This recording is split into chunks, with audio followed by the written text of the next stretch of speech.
Hello. Welcome to another live stream. Again, I'm going to try to do this like every week. I just had the chance right now. It is a good 11:38 p.m. my time. Sometimes, I just have the time, and I do have a following in Europe too, like England and other countries across the world, and I have clients over there also. Um, but I have clients in the states too. So I'm just trying different ways of catching them. With different time zones and stuff. So yeah. Anyways, welcome to the live stream live from Mexico. One of these days, I'm gonna have to do a live stream by the ocean. That'll be cool, right? So, yeah, I just wanted to catch up with you guys and see how's everything going. I've been my content strategy guide has had almost 50 downloads now, and I released it like last week. So it's progressing in the right direction, and I want to appeal to everyone who's downloaded it so far. Please leave me a review. You know, I'm I'm not perfect. I got to get better in in my copywriting and everything. So and also, if I get better in in my ways, then I'd be ready to personalize it more for you, right? And that is the overall objective for every coach, is to get better with time, right? To scale little by little, and not only that, but learn from others, right? Always be learning. LinkedIn sales is a lifetime strategy, right? And so yeah. Anyways, I'll keep this one short.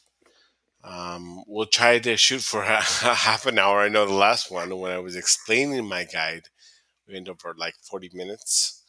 Um, but now I'm getting like a lot of DMs, around 20 or more, um, asking me to share my day-to-day LinkedIn activities, which I want to be open, but you know about it. But I haven't really thought. I really haven't thought about sharing it. It just escaped my mind. So that's what this is about, and how I incorporate sales psychology. You know, a lot of you know that I have over 20. I have, yeah. Well, I started my career in sales over 20 years ago in Diamonds International, and then I went to position, sales position to sales position.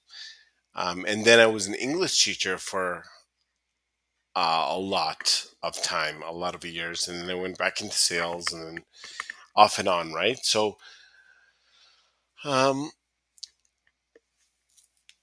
in Diamond International, I like selling jewelry.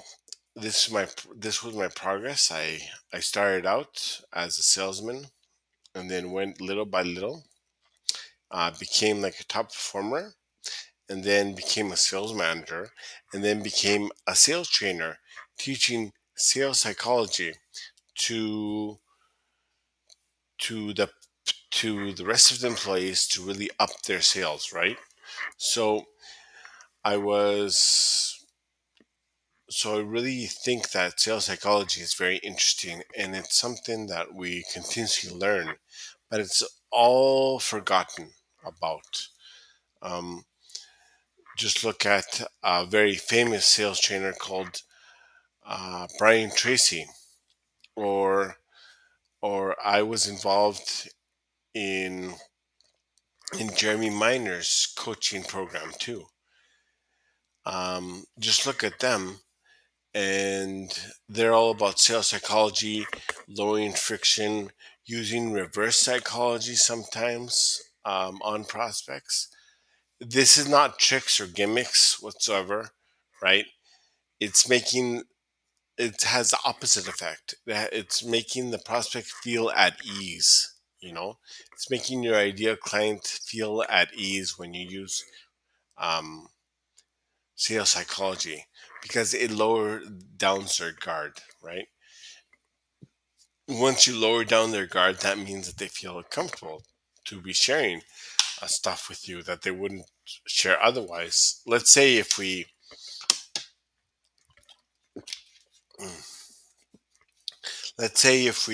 always engage in our LinkedIn activities without sales psychology. Let's say we don't even know about sales psychology, and we do all right? But we're still trying to find a way to get more results, to get a constant flow of leads. Maybe we're getting a constant flow of leads already, and that's great, but we want more constant flow of leads. Um, we want to get up to the 15, 20 leads per month, so to speak, right? And this is really important that we realize that sales psychology can help us. You know, what is sales psychology? Well, sales psychology is really studying human behavior, right? And really trying to make the ideal client or prospect lower down their guard and not create sales resistance, right?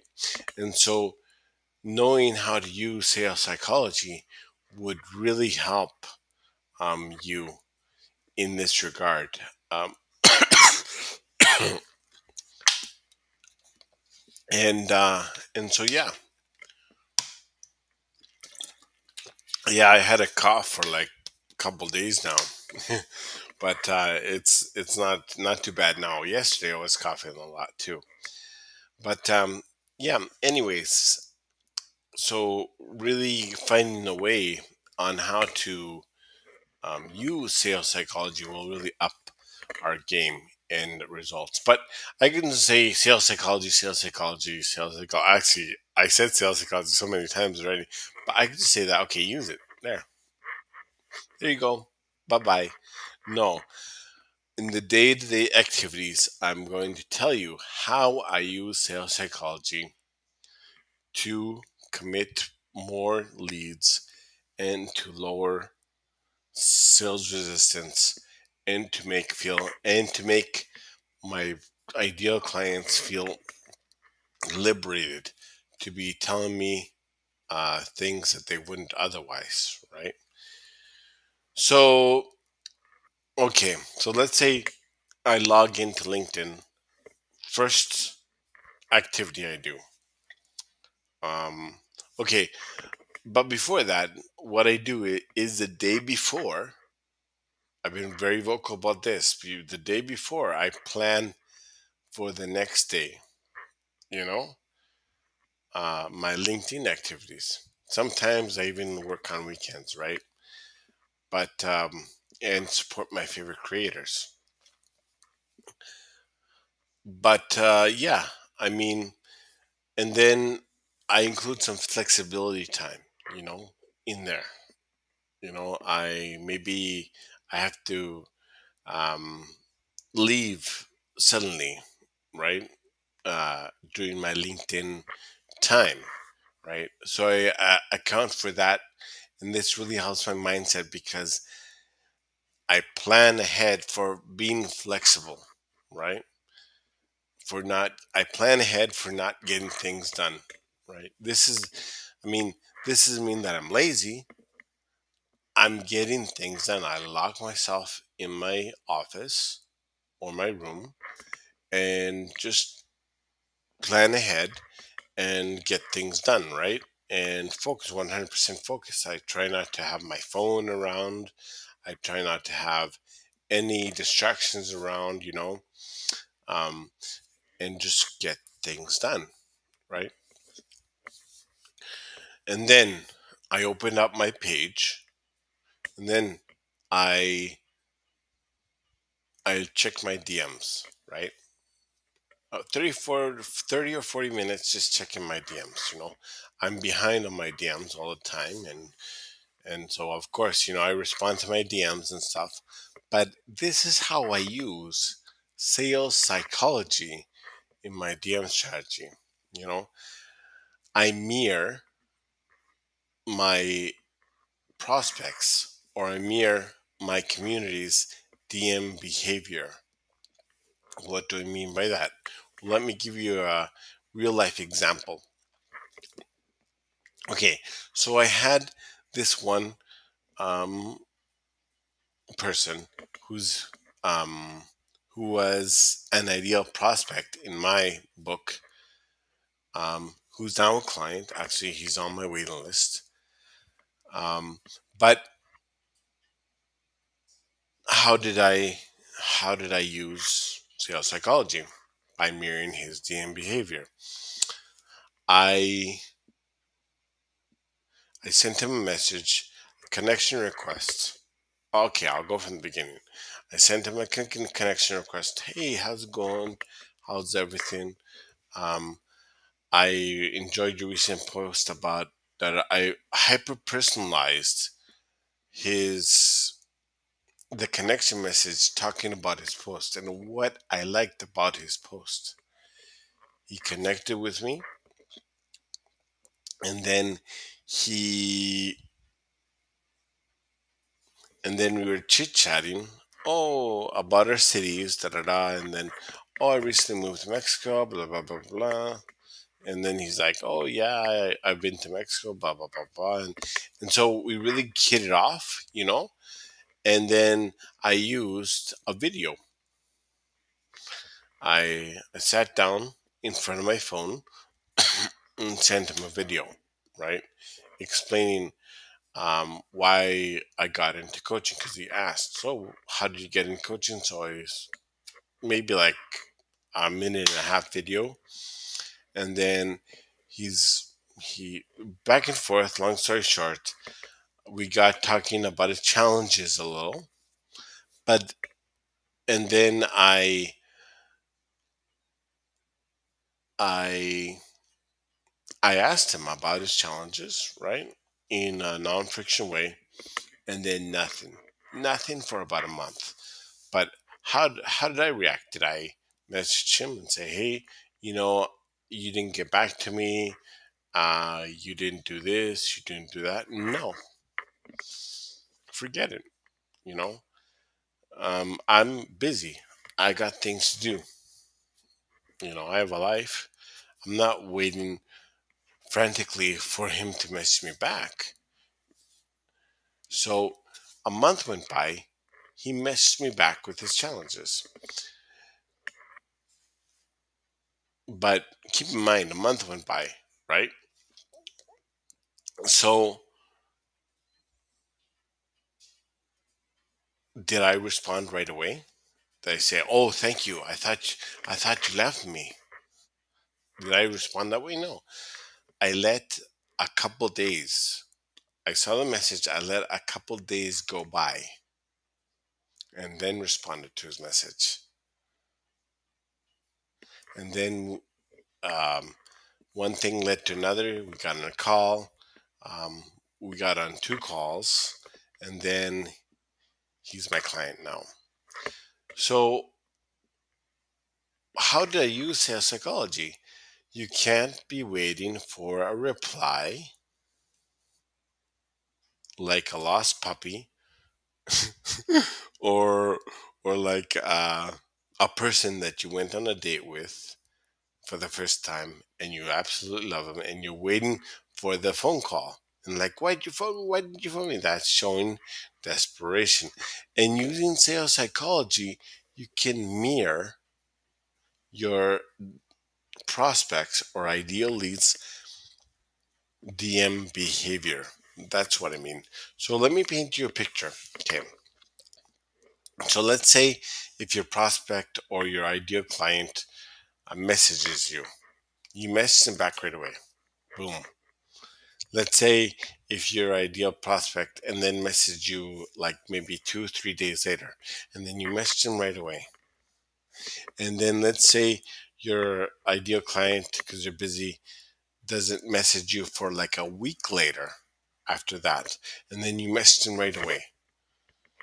What is going through that prospect's or the ideal lead's mind if you keep on doing that, if you don't mirror their behavior? Well, they might say, well, this person is getting back to me right away, you know, when I didn't get back to them for like a week and then a couple days. So I don't think they're that busy. They just probably like waiting to message me back. So yeah, I mean something to think about, right? Always using the sales psychology, right? Again, Brian Tracy is a big advocate for this. Jeremy Miner, basically a lot of sales trainers use sales psychology and not to be desperate. Marcus Chan is like a very famous sales coach here on LinkedIn, and yeah, so all of these influencers are using these strategies too. So that's why they're super successful also in their businesses here, because they know how to use sales psychology. Okay, so that's my DM strategy. And then what do I do after that? I dedicate some time to my sales calls, right? Um, I need to schedule my sales calls in like one day, right? I do have a calendar link that I share, but I don't post it, right? But what happens if you're just starting out or you just post a calendar link and they click it and they see all this availability? One, two, three, four, five, six, seven, eight, nine, right? Let's say if you have a calendar link, they click it to book a call and they see all this availability. I mean, what happens then? It's like, well, this guy ain't busy, or should I even book the call? So so something to keep in mind, right? I mean, sometimes it is Calendly, sometimes I don't, right? And I haven't posted Calendly links because I I definitely don't need them right now. I do um Calendly links are just to maybe if you have some sort of automation, right? Um, like I usually say, is this time good for you on Monday? And then I send them a Zoom calendar link from Google, right? Instead of a no, yeah, a Zoom. Yeah, I said sorry, a Zoom Google link, right? From my calendar, from my Google Calendar instead of a calendar link, right? Because calendar link, you just book it yourself, right? So, in my opinion, of course, calendar links are effective, right? Obviously, but that, in my opinion, again, people will disagree with this, but you know, to each their own, right? I try to book the appointment right then and there, and then send them a Zoom link. Ask them for their email, send them a Zoom link right away, and then they say yes. And then I say, "Did you get the link? Okay. So again, can you make it for this time? Yeah. Okay. Boom." And then that'll automatically remind them, right? So I put it to half an hour before and 10 minutes before the appointment, right? So you can modify that in like Google's calendar settings to remind them half an hour and 10 minutes before, right? So they have a notification, right? And also, um, Many creators do that, but sometimes I do it, sometimes I don't. Is actually like maybe half an hour before or a day before, to say, "Hey, I'm looking forward to our call." I know that Chris James, which is a big name on LinkedIn, he does this also. Um, in one of his videos, he was explaining that also. So, I mean, but that's using sales psychology, not using a calendar link that shows your availability. That's very, very not full, or not full at all, right? So, okay, let's go over to my other daily activities. Um, I spend time creating my content, right? Also, I dedicate some time to my carousels and put some sales psychology into my content.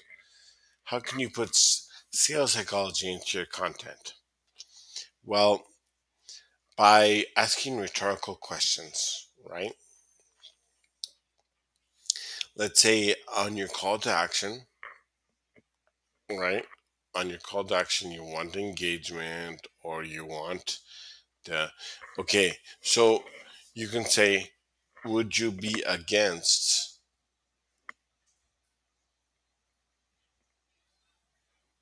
giving your opinion on this, right? So, what happens when you say that? Again, this is a Jeremy Miner's tactic, right? What happens when you say that? They'll be like, of course I'm not against doing that. And then they comment, right? Or let's say if you're looking for a reach out, like a post that motivates people to reach out to you, right? And then, like, let's say if they DM me a phrase or something, would you be against DMing me this phrase, right? So, or if you want more advice on this, uh, you know, or even I've written, um, would you be against me giving you advice? If not, don't worry. If yes, DM me this phrase, right? And then they DM me the phrase, and then I give them value, or I give them a couple questions, or whatever the post is about, right? So that's how I incorporate sales psychology, reverse psychology in my content. Also, that's I'm experimenting with this more now, and I see a rise in people wanting to know more and people reaching out also. So yeah, and also when I dedicate some time with my clients, of course, I try to keep them to 3 days. Right, I only work with 8 clients at a time right now. I'm down from 13. Um, so I usually work with clients Tuesday, Wednesday, and Thursday. 3 days, right? Usually in the evening time, one right after the other.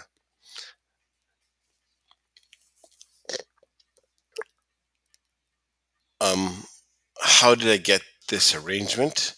By really asking the clients, of course, but since they knew I was kind of like in in control of the situation, like I don't want to say the head honcho, or but you as a coach, you have to have authority, right? Um, not in a authority is thrown out as a bad word, right? When you say authority, bad, but I'm talking about authority that refreshes, right? Authority that you feel safe with, authority that you feel comfortable with. And so that is the kind of authority that I try to portray, you know, is, and so I work with my clients these days, and they are more than happy to be on my schedule, right? And not, of course, if a client says I can't do it, this day, can you do it on Saturday? No problem. Of course, you gotta show empathy and compassion, right? But again, um, by showing your authority in a kind and refreshing way, you can really organize your clients to work on your schedule. And what's more is that they'll respect you more for it, right? And so, how do you show authority in a kind and way, in a kind and good way? Well, people in leadership roles ask questions a lot about their the people's opinions about. So when I'm coaching, actually, I use a lot of sales psychology. When I'm coaching, I always want to get the feedback. Um, w- I was with a client 2 weeks ago. We were going over week one, which is basically content strategy. And I say, does this make sense to you? Why do you think you should do it this way? Um, what would happen if you don't do it this way? I try to ask questions that are make them think instead of me shouting out the answer. They arrive at the answer themselves. Let's say if they ask me a question, right? I could just say blah blah blah blah blah blah blah. There's the answer. There you go. Go do it, right? No, I ask them questions for them to arrive at the right conclusions. By doing that, you're really showing your authority in a good and loving way, right? So that's my overall strategy on LinkedIn and how I incorporate sales psychology in every aspect of my coaching business, from my content to my DM strategy to coach my clients, right? And so, um, if you want to know like more like a schedule kind of thing, I can go over that quickly. And then I see it's 28 minutes, so I'll just spend a couple minutes going over my schedule. Okay, so it's usually like I only work on LinkedIn maybe like an hour to 3 hours per day, um, sometimes including weekends. So first half an hour to 40 minutes, I respond to my DMs. Right now, they're like full, and sometimes I don't get back to people like for like a month because they're lost. But then it just like, but then I have like a 24-hour to 48-hour policy, right? I always try to get back to DMs 24-hour to 48 hours, right? Okay. And then what happens after that? Right? Just continuing conversations. And the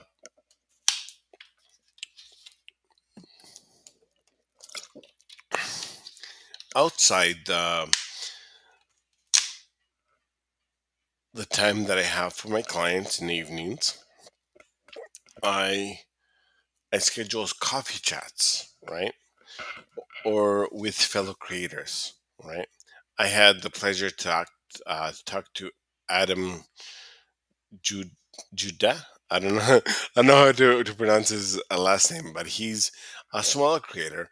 But his content is really getting reactions, and he's an up and coming person to follow, right?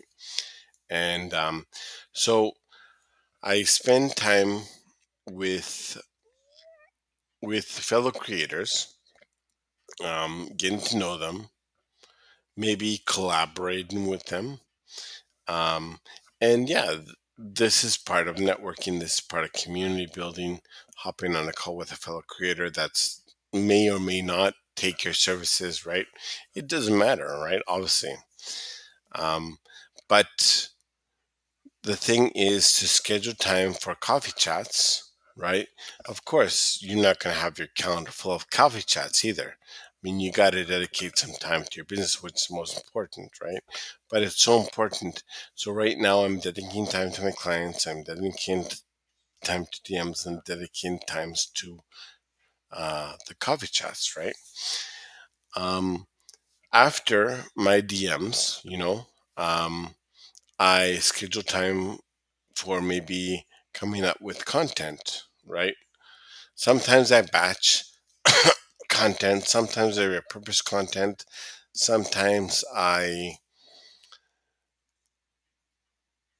create content on the spot, just like I have an idea and then I post it and it takes me like 10 minutes, or I have to think in advance for every day of the week. Literally in my Google Docs, I have Monday, Tuesday, Wednesday, Thursday, and Friday. I try to aim for 5 days a week, but I allow flexibility because I've been very vocal about this. When I'm not in the right frame of mind, why the heck am I creating content to begin with, right? So I just take some time off, you know, I'm creating content.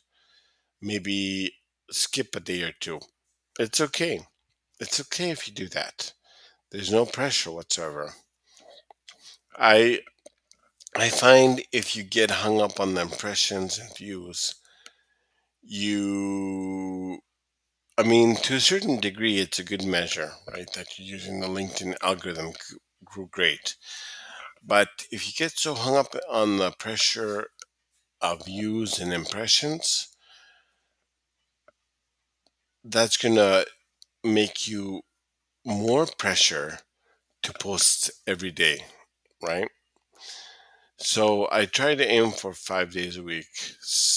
Like this week, I only posted 4 days.